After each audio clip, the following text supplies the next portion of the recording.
오늘은 빌립보서 1장 말씀을 가지고 행복한 인생이라는 제목으로 함께 말씀을 나누기를 원합니다. 오츠 스위치라고 하는 일본인 의사가 있습니다. 그는 죽음을 앞둔 사람들을 돕는 호스피스 전문의로서 약 1000명이 넘는 암 환자들을 돌보며 그들의 죽음을 지켜보았습니다. 그리고 그렇게 1000명이 넘는 사람들의 죽음과 인생의 마지막을 보면서 참 행복한 인생이란 무엇인가 고민하게 되지요. 그러한 고민과 경험을 통해서 쓴 책이 100명의 죽음을 통해서 깨달은 행복한 인생의 3가지 조건이라는 책입니다. 그리고 그는 또 죽을 때 후회하는 25가지라는 책도 썼습니다. 물론 저는 이러한 오츠 스위치의 생각과 경험에 다 동의하는 것은 아닙니다. 하지만 죽음 앞에서 많은 사람들이 자신들의 인생에 대해서 고백한 것을 우리는 지혜롭게 잘 들어볼 필요가 있다고 생각합니다. 이 오츠 스위치가 죽음을 앞둔 많은 사람들을 섬기면서 깨달은 한 가지 사실은 모든 사람들이 행복한 삶을 꿈꾸지만 대부분의 사람들이 죽음을 앞두고 자신들은 행복한 삶을 살지 못했다고 후회한다는 것입니다. 진정으로 행복한 인생은 어떤 삶이라고 생각하십니까? 오늘 빌립보서를 쓴 바울은 이 편지를 기록하고 나서 몇 년 후에 죽음에 이르게 됩니다. 하지만 그는 죽음을 앞둔 감옥에서 행복한 인생을 경험하고 있습니다. 그리고 하나님은 이 빌립보서를 통해서 인생의 마지막에 후회하지 않을 삶, 그 행복이 무엇인지 우리에게 알려주고 계십니다. 특히 바울은 1장 6절에서 이러한 행복한 삶과 기쁨의 중요한 출발과 기초를 잘 기록하고 있습니다. 1장 6절에 보면 너희 안에 착한 일을 시작하신 이가 그리스도 예수의 날까지 이루실 줄을 우리는 확신하노라 라고 그는 말합니다. 저는 이 구절을 대할 때마다 이 고백이 사도 바울의 가슴 속으로부터 나오는 뜨거운 기쁨과 찬양의 감사라는 것을 알기 때문에, 그리고 이 진리가 바울만이 아니라 성경의 모든 인물들이 신앙의 중요한 힘이었고 노래였음을 알기 때문에 제 마음에도 이 말씀 앞에 감격이 있습니다. 우리가 노래하고 또 노래할 만한 인생과 신앙의 가장 중요한 감격과 기초가 무엇입니까? 그리스도께서 우리 안에 착하신 일을, 선한 일을, 행복한 일을 이미 시작하셨다는 사실이죠. 물론 여기에서 착한 일이라고 하는 것은 좁은 의미로는 빌립보 교인들이 바울과 함께 동역했던 일을 말하지만, 넓은 의미로는 주님께서 빌립보 교인들 안에, 아니 모든 그리스도인들 안에 시작하신 선한 일, 행복한 일 모두를 이야기합니다. 십자가의 용서와 보혈이 우리 안에 흐르기 시작한 일, 성령께서 우리 안에 거하시며 생수를 공급하기 시작한 일, 우리가 주님의 자녀된 것이 시작된 일, 모두가 우리 안에 시작된 선한 일들입니다.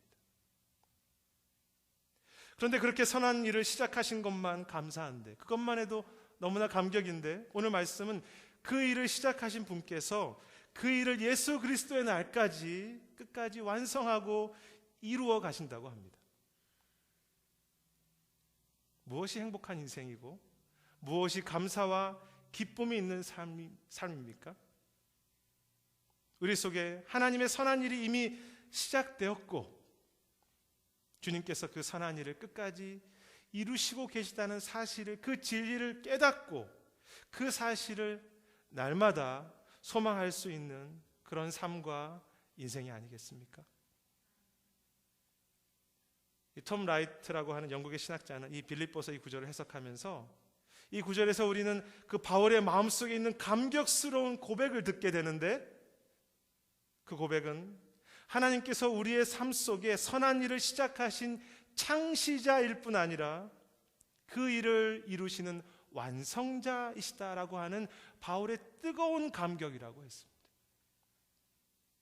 너희 안에 착하신 일을 시작하신 이가 그리스도의 날까지 완성하실 줄을 아노라.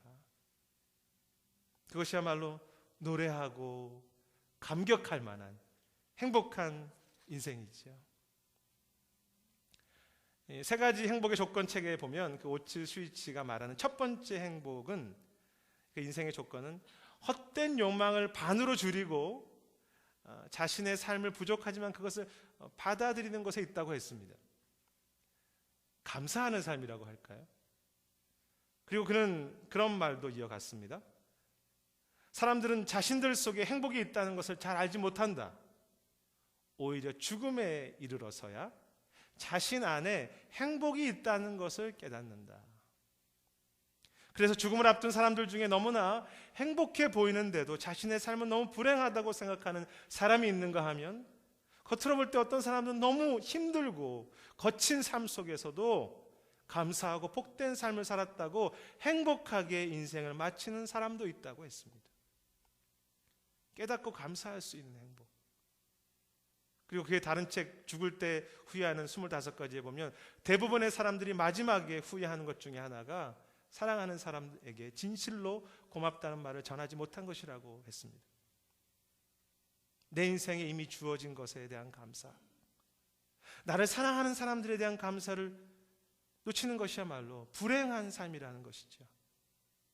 그런데 바울의 오늘 행복의 고백은 그러한 감사와 감격과 비교할 수 없는 것이지 않습니까? 단지 내 안에 주신 인생, 나를 사랑하는 사람들에 대한 정도의 감사가 아니라 우주의 왕이신 예수 그리스도께서 자기의 목숨을 다해서 나를 사랑하셔서 우리 속에 착한 일을 시작하시고 자기의 목숨을 들여서 끝까지 선한 일을 완성해 가시는 것이 우리 안에 주어져 있습니다.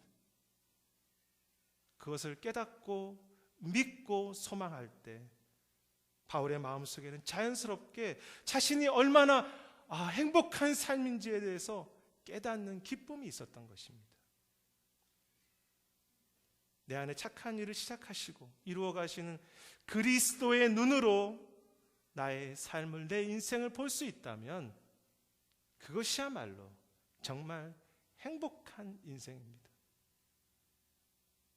그런데 어쩌면 우리는 소중한 것을 가지고 늘 불행하다고 생각하며 살았던 많은 그 1000명의 죽음을 앞둔 사람들처럼 우주의 주인이신 분을 삶 속에 품고도 그분이 지금도 우리 속에 일하고 계심에도 늘 불행하다고 생각하며 염려하고 불안해하는, 참 후회할 만한 그 인생을 살고 계시지는 않습니까? 날마다 순간순간마다 내 안에 선한 일을 시작하시고 지금도 내 안에서 그 일을 이루어가고 계신 주님을 고백함으로 바울이 느꼈던 그 기쁨과 행복한 삶에 대한 감격이 우리의 감격과 찬양이 되는 은혜가 있기를 주님의 이름으로 축복합니다. 행복한 인생, 그리스도께서 선하신 일을 시작하시고 이루실 것을 깨닫는 인생입니다. 그런데 빌립보서가 말하는 바울의 행복과 기쁨의 삶이란 단지 주님이 좋은 일을 시작하셨어 라고 감사합니다 라고 말하는 것으로 끝나는 삶이 아닌 것을 알게 됩니다. 바울은 빌립보 교인들이 그리스도의 복음에 함께 수고하며 참여한 자가 된 것에 대해서 기뻐하고 있습니다. 5절 말씀에 보면 그들이 첫날부터 복음을 위한 일에 참여하고 있다고 말합니다. 그리고 7절에 보면 바울 자신도 매임을 당하며 수고를 행하여 왔는데 그 일에 빌립보 교인들이 함께 참여하고 있는 것을 감사하죠. 바울은 자신부터 그리스도의 고난에 참여하는 삶을 살았습니다. 그리고 빌립보 교인들은 그 바울의 사역에 함께 동역함으로 또 바울을 도움으로 그리스도의 고난에 참여하는 삶을 살았죠.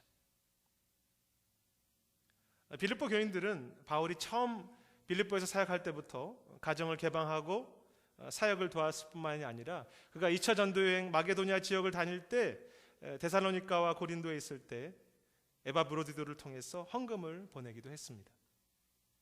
그리고 고린도서의 말씀을 살펴보면 빌립보 교회는 바울만이 아니라 다른 교회, 예루살렘 교회가 어려움이 있을 때 구제 헌금을 보내는 수고를 감당하기도 했습니다. 바울이나 빌립보 교회는 그리스도의 고난에 함께 참여하는 삶을 살았고 그것은 그들 자신이나 서로에게 기쁨과 행복함을 주었던 것입니다. 그래서 바울이 경험한 두 번째 행복한 인생은 그리스도의 고난에 참여하는 행복이라고 말할 수 있겠죠. 중요한 사실은 바울은 그러한 바울 자신과 빌립보 교인들의 섬김과 수고가 단지 자기 자신들의 힘으로 행하는 것이 아니라 첫 번째 행복의 조건, 즉 그들 속에 착한 일을 시작하신 그리스도와 함께 그리스도와 더불어 그리스도 안에서 이루어가는 과정이었음에 대해서 이야기한다는 것입니다. 그래서 그리스도의 일에 함께 참여한다는 표현을 사용하지 않습니까? 우리가 스스로 혼자 힘으로 고난의 일을 감당하는 것이 아니라 주님과 함께 또 주님이 주신 그 은혜 안에서 그 은혜의 힘과 더불어 그리스도와 함께 그리스도 안에서 주님의 고난과 십자가에 참여하는 행복입니다. 십자가의 고난에 참여하는 삶이 어떤 삶입니까? 거창한 것이 아니라 오늘 형제들을 위해서 기도의 수고를 하는 것, 내가 가진 것을 나누는 불편을 감당하는 것, 형제들과 다른 이들을 향한 기다림의 아픔을 겪는 것이죠. 그리고 그때 십자가의 보혈과 그리스도의 생명이 우리 속에 새롭게 흐르기 시작하는 것입니다. 그래서 행복한 인생입니다. 저는 신앙과 사역을 하면서 분명히 깨닫는 것은 주님의 고난에 참여하지 않고 신앙생활하는 것은 우리를 더 지치게 하고 메마르게 한다는 것입니다. 반대로 주님의 고난에 참여하는 삶은 겉으로 볼 때는 참 힘들어 보이지만 그 상황이 내 힘과 내 이름을 위해서 하려고 하는 그 욕심만 부리지 않는다면 주님이 내 안에 일하시는 그 첫 번째 행복이 더 구체화되고 더 커지는 것이기 때문에 십자가의 능력이 오늘도 내 속에 새롭게 흐르는 것이기 때문에 때로 어려움이 있지만 우리가 생각하지 못했던 기쁨과 감사와 행복이라는 선물을 경험하게 되는 것이지요. 행복한 인생입니다. 흥미로운 것은 이 오츠 슈이츠가 책에서 말하는 행복한 인생의 조건의 두 번째도 마음을 열고 다른 이들과 함께 사랑하고 함께 일하는 그 삶이 행복한 삶이었다는 사실입니다. 재미있죠? 세상 사람들도 죽음 앞에서는 인생의 지혜의 일부를 배우게 되는 것 같습니다. 마음을 열고 함께 나누고 고통으로 함께 섬기는 행복한 인생. 그런데 저는 이 신앙과 사역을 통해서 또 하나 왜 우리는 고난에 참여하는 삶이 행복한 인생인가라고 생각해 보았을 때, 물론 우리가 그리스도의 일에 사역에 동참하는 기쁨도 있지만 그 수고가 우리 안에 불필요한 것들을 제거하는 계기가 되기 때문이라고 그렇게 깨닫게 됩니다. 주님의 이름으로 사랑에 수고하는 거 결코 쉽지 않습니다. 그러나 그 과정이 있을 때 우리 안에 더러운 이기심과 탐심과 헛된 것들이 뽑아져 버리고 더 인내하게 되고 더 기도하게 되고 더 낮아지게 되고 더 자유롭게 되는 행복한 인생을 맛보게 되는 것입니다. 주님이 선물로 주기 원하시는 우리 행복한 인생, 그것은 바울처럼 빌립보 교인들처럼 그리스도의 고난과 수고에 물질과 기도와 섬김으로 함께 참여할 수 있는 인생입니다. 우리의 이 짧은 인생 동안 주님의 복음과 의와 이웃을 위해서 내 속에 그 눈물의 흔적, 십자가의 흔적이 많이 새겨져서 주님의 눈물과 십자가의 그 보혈이 내 안에 메마르지 않는 좀 따뜻한, 좀 은혜로운 그런 행복한 인생의 은혜가 우리 모두에게 있기를 주님의 이름으로 축원합니다. 바울은 말합니다. 나의 매임과 복음을 위한 수고함에 너희가 나와 함께 참여한 자가 된 것을 내가 행복하게 생각하노라. 그렇다면 오늘 말씀 속에서 발견할 수 있는 바울의 마음을 감격하게 했던 마지막 행복한 인생의 조건은 어떤 삶입니까? 오늘 말씀의 결론이면서 이 행복한 인생의 방향이라고 말할 수 있겠죠. 9절부터 11절에 보면 바울은 빌립보 교인들이 장차 그리스도 앞에 서게 될 것을 위해서 기도하고 있습니다. 특히 바울은 빌립보 교인들이 그리스도 앞에 서게 될 때 사랑과 지식과 모든 총명이 풍성하게 되어 그리스도의 날에 허물 없이 서게 될 것을 위해서 기도합니다. 그리고 11절에서 그는 그날에 여러분이 의의 열매가 가득하게 되기를 소망합니다 라고 그렇게 말합니다. 바울이 기도하고 있는 행복한 인생의 방향과 결론이 무엇입니까? 그것은 단지 이 땅에서 우리가 얼마나 많은 것을 얻었는가가 아니라 주님 앞에 섰을 때 사랑과 지식과 의의 열매가 가득한 모습이 되게, 그렇게 서게 하는 그런 인생이지요. 그래서 이 땅에 오늘 하루하루의 삶을 주님을 닮아가며 그날을 준비하는 인생이어야 한다는 것입니다. 마지막 날에 의의 열매가 가득한 하나님의 영광과 찬송이 되기를 원하노라. 오츠 스위츠가 책에서 말하는 세 번째 행복한 조건은 죽음을 받아들이고 그것을 준비하는 삶이 행복하다고 했습니다. 그는 천명의 죽음 앞에서 깨달은 것은 모든 사람들은 인생이 잠시이며 짧다는 사실을 놓치고 산다는 것이죠. 그래서 그는 그런 말을 합니다. 많은 사람들이 언젠가는 죽음이 온다는 것을 알고는 있지만 이렇게 갑자기 오늘 내일 죽음이 닥치게 될 줄을 몰랐다고 그렇게 말한다는 것입니다. 그러나 반대로 그 죽음을 받아들이고 준비하는 삶은, 그것이 나이 든 삶이든 암 환자이든 아니면 건강한 젊은이든 그것이야말로 행복한 인생을 살아가는 중요한 지혜라고 했습니다. 저는 그 이야기를 들으면서 그런 생각을 했습니다. 하물며 이 땅의 죽음만을 바르게 보고도 인생의 마지막을 준비해야지라고 그렇게 깨닫는다면, 그것이 행복한 삶이라고 그렇게 애쓰고 노력하고 있다면, 우리는 이 땅의 삶이 다가 아니라 그 죽음 후에 부활의 영원한 영광을 기대하며 주님 앞에 설 것을 늘 준비한다고 말하는 그런 삶을 산다고 하면서 우리는 너무 자주 주님 앞에 서게 될 그 영광, 그 날을 무시하고 살고 계시지는 않습니까? 지난달 아버님을 천국에 환송해 드리면서 저도 주님 앞에 그 아버님의 그 마지막 가는 길에 곧 저도 그 길을 갈 것인데 이 지혜를 놓치지 않게 해달라고, 좀 어리석게 살지 않게 해달라고, 이 짧은 인생, 이 목회 시간을 가치 있는 삶을 살게 해달라고 기도했습니다.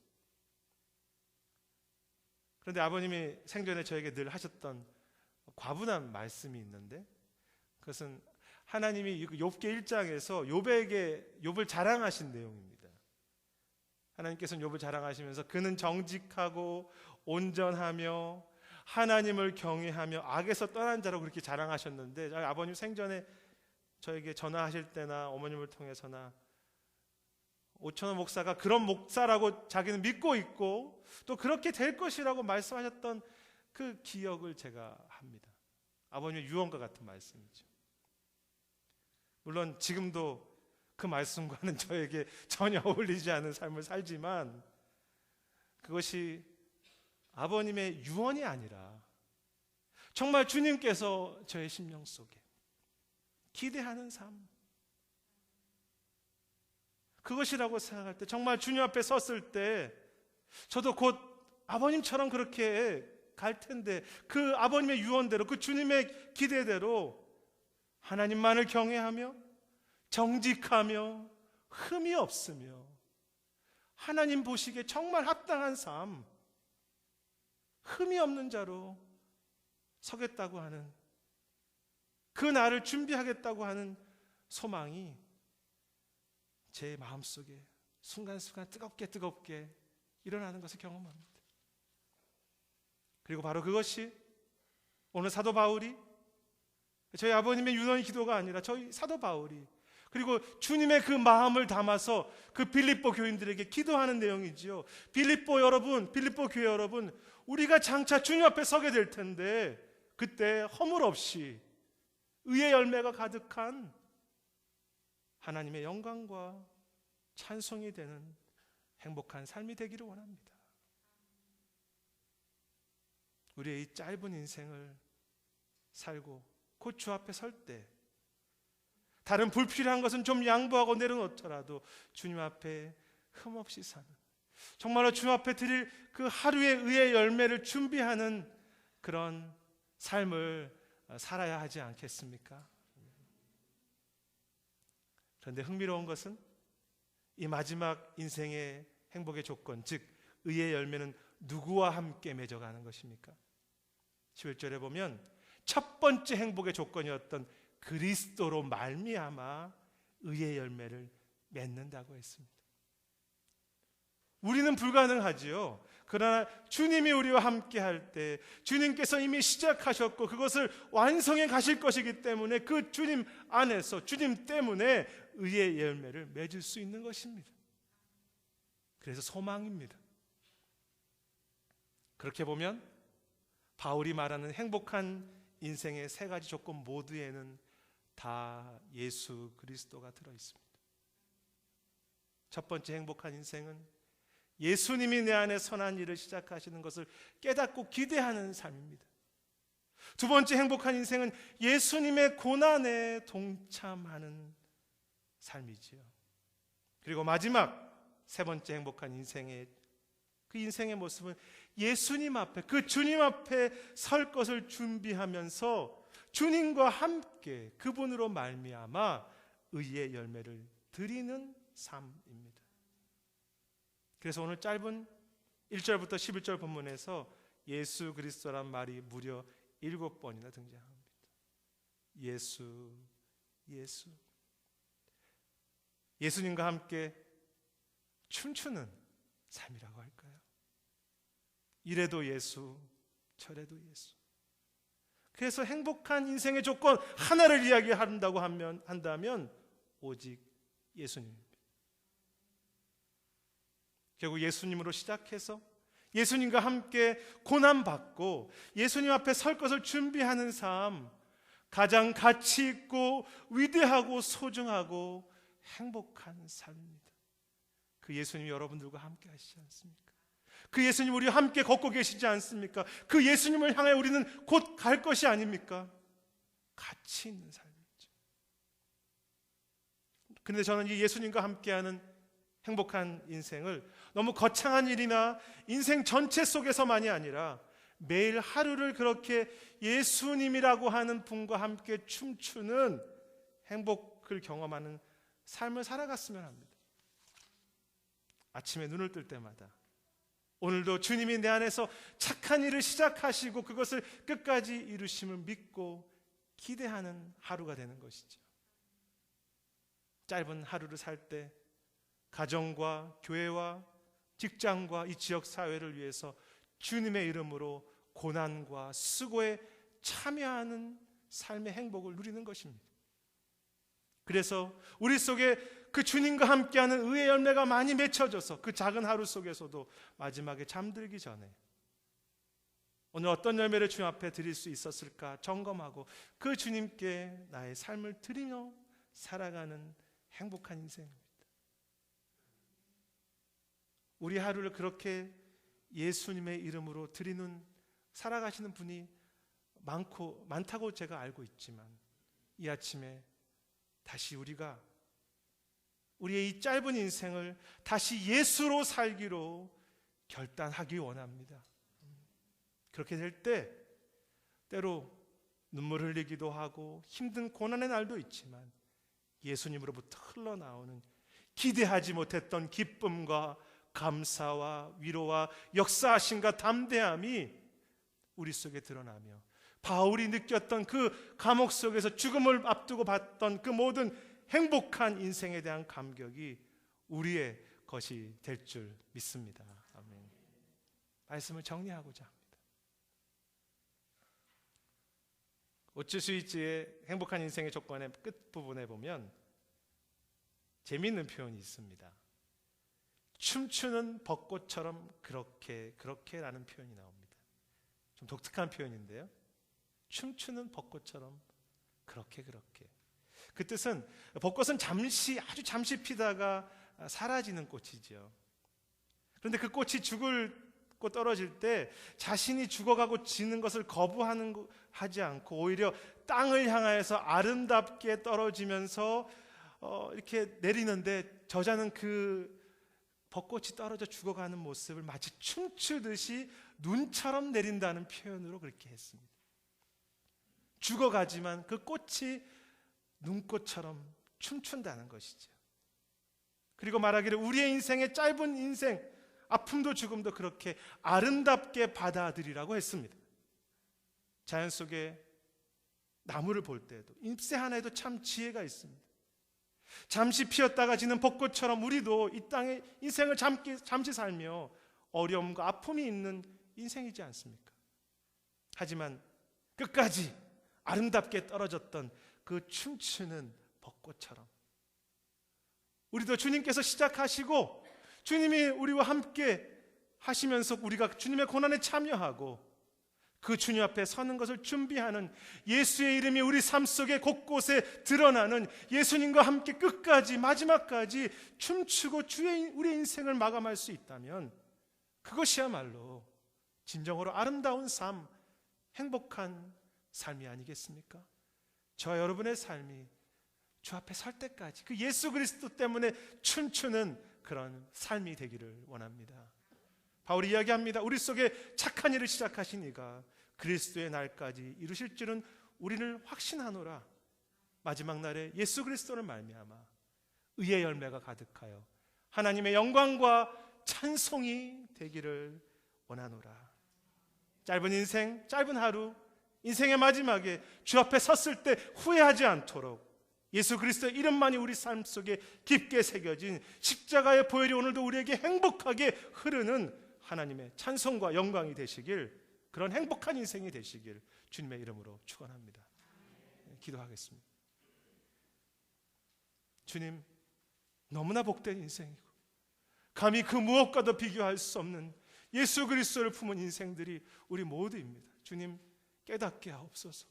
날마다 눈뜨게 하옵소서. 오늘도 우리 속에 살아 움직이는 그 십자가의 영광과 그 말씀과 예수 그리스도의 함께 하심이 우리 속에 살아 있어서 날마다 그 성령의 생수가 우리 속에 흘러나오는 정말로 행복한 삶, 그 행복으로 주님의 나라의 고난에 참여하고 주님의 나라의 의의 열매를 준비해가는 복된 인생이 되도록, 행복한 삶이 되도록 축복하여 주시옵소서. 감사드리며 모든 말씀 예수님 이름으로 기도드립니다. 다 자리